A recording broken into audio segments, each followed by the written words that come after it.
भगवान का प्रश्न मानव जाति के लिए सदियों से एक रहस्य बना हुआ है। वे कौन हैं? यह जानना हमारी आस्था और जीवन के उद्देश्य को समझने में महत्वपूर्ण भूमिका निभाता है। विभिन्न संस्कृतियों और धर्मों में भगवान का स्वरूप और विचार भिन्न होते हैं, लेकिन सभी में एक सामान्य धागा है, एक अदृश्य शक्ति या ऊर्जा जो सृष्टि की उत्पत्ति, विकास और लय को संचालित करती है। कुछ धार्मिक मान्यताओं के अनुसार भगवान एक सर्वशक्तिमान, सर्वज्ञ और सर्वव्यापी तत्व हैं, जिन्होंने सृष्टि की और मानवता को मार्गदर्शन दिया।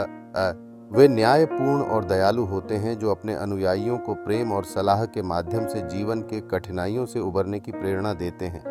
उदाहरण स्वरूप, हिंदू धर्म में भगवान शिव, विष्णु और देवी दुर्गा जैसे कई रूप हैं, जो विभिन्न गुणों का प्रतिनिधित्व करते हैं। इसके विपरीत अन्य धर्मों में, जैसे कि इस्लाम और ईसाई धर्म में, भगवान का एक अलग रूप और पहचान होती है। अल्लाह या यीशु का विचार भी लोगों को आशा, प्रेम और शांति का संदेश देता है। यह देखने पर स्पष्ट है कि एक आध्यात्मिक शक्ति की अवधारणा मनुष्य की मौलिक आवश्यकताओं का एक हिस्सा है, जो उसे अपने अस्तित्व का उद्देश्य समझने में सहायता करती है। भगवान की उपासना केवल व्यक्तिगत अनुभव और आस्था तक सीमित नहीं होती।